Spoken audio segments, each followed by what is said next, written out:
Good morning, and welcome to the Joe Weil Morning Poem Show. Now, this is actually happening in the morning for a change. Today, I figured we start our morning off with a discussion of suffering. Why not? Something we all have to do sooner or later. Well, most of us, not all of us. Let's face it, some people don't suffer. God bless them. My theory on things, and this has helped me to stay away from envy to a certain extent. Jealousy, no, but envy, yes. All right.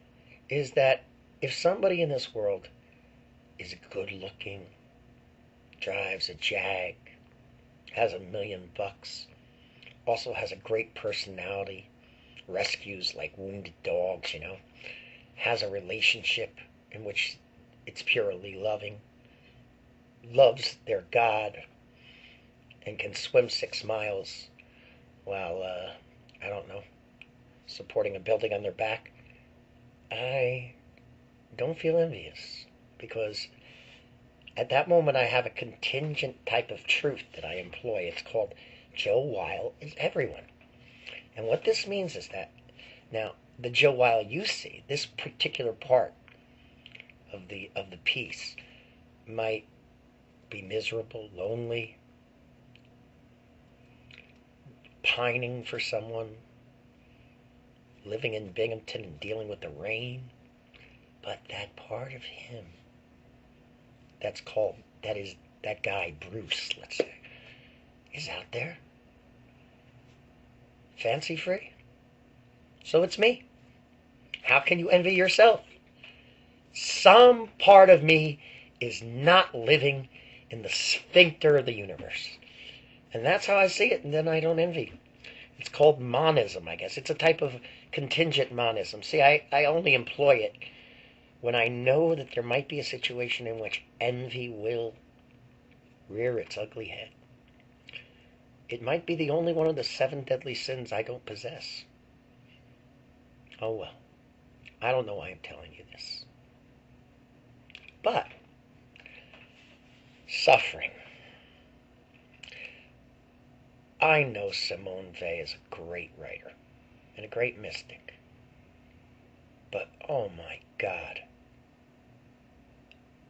the way people aestheticize her teachings really makes me sick. All right? You cannot aestheticize suffering, just as you cannot aestheticize love. The two are absolutes beyond the aesthetic. If you aestheticize suffering, it isn't suffering anymore. It's a form of exquisite aesthetics, using the word exquisite both in its sense of being sharp and painful. To aestheticize suffering, I guess, is to compensate yourself for it, to create a compensatory act that helps you carry the suffering. We have to look at this as a form of creating a portable grief. I'll talk about Simone Weil another day, because I've read her and struggled with her for many years. Her last name is Weil, just like mine.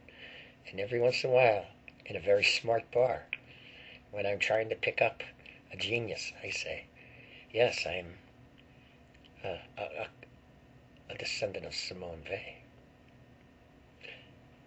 Never works. Any rate, I don't even know if I can do this poem now because I'm being so cheerful about suffering. But I wrote this when the old rule of thumb in literature is you can never really write on a too general subject. You cannot write a poem called The History of the World. Well, you could, but this is called Suffering.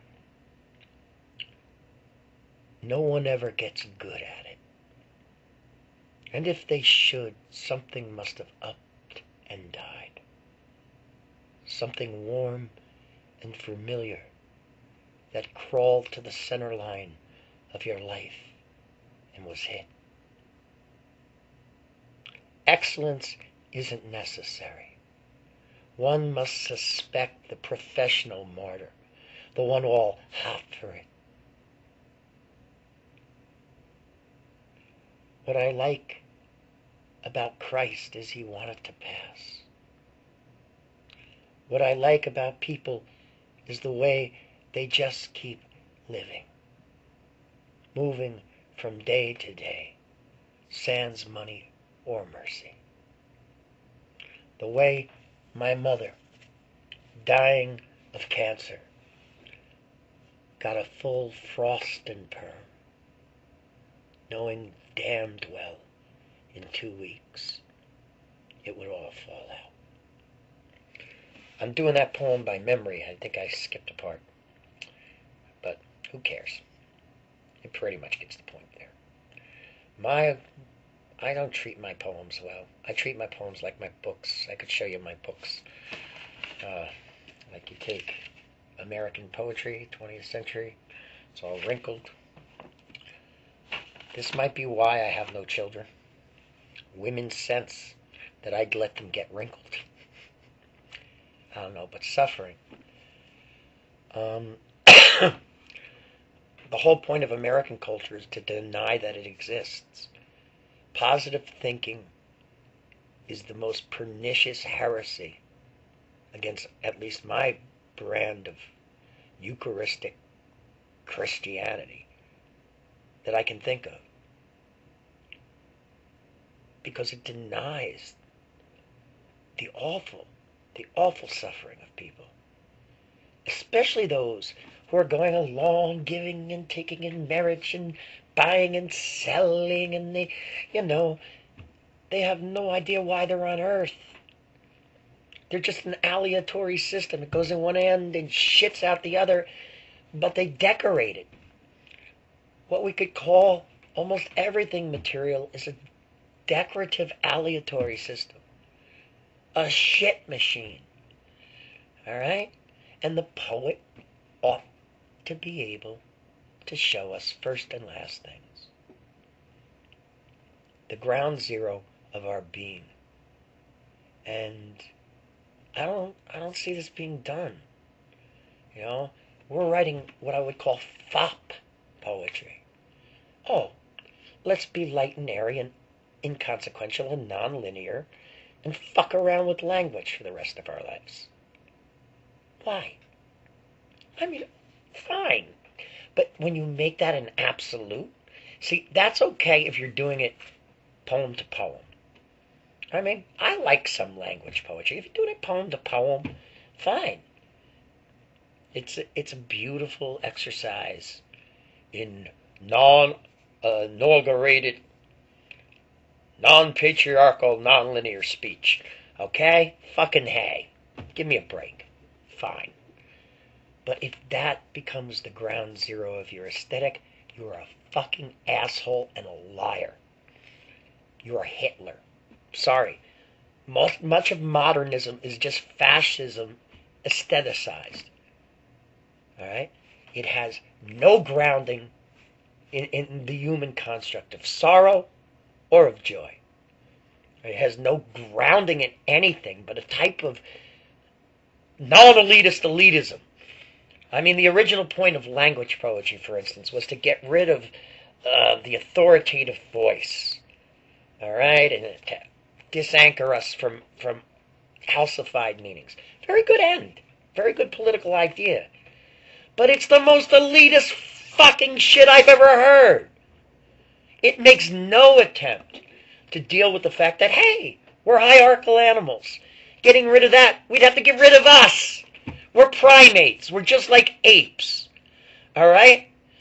We're symbol users. Burke was right. We are the symbol-using, misusing animal. All right? Goaded by the negative, our language systems. What is by what is not.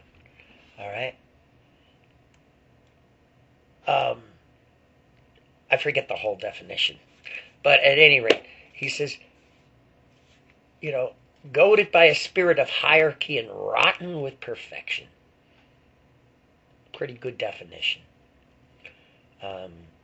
So lately I've been in a crisis because I hear all these poems, these very clever, intelligent poems with great decorative qualities.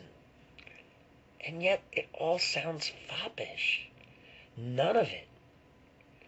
It's relentlessly. It's worse than Joel Osteen. American language poetry is fucking a Harvard version of Joel Osteen. It pretends no emotion exists, nothing exists but process. Just have faith, and you will have a Cadillac. It doesn't have that message. All right? And I'm sorry, but I'm fed up with academic poetry. I'm fed up with performance poetry. I'm fed up with language poetry. I'm fed up with me. I'm suffering. Suffering. Is there any place anymore for a poet who'll look out his window with a full sense of witness? All right. And no, he's in deep shit. Oh no, the workshops. Oh no, you can't talk about that. That's cliched. Deep shit's been talked about already. Blah blah blah blah blah blah blah. How come the great poets of the 15th to 18th century could do carpe diem all they want to, but we can't talk about being in deep shit? Why not? Why do we always gotta act bored? Oh my God. His poetry's so immured in cliched subject matter. Spare me. I deny poetry. I'm a poetry blowing up machine. I love poetry, but in order to love it, I have to constantly break up with it. I am in an intense dysfunctional relationship with poetry. Just look at my poems. Thus ends my catechism. Ha ha ha ha, Falstaff, yes.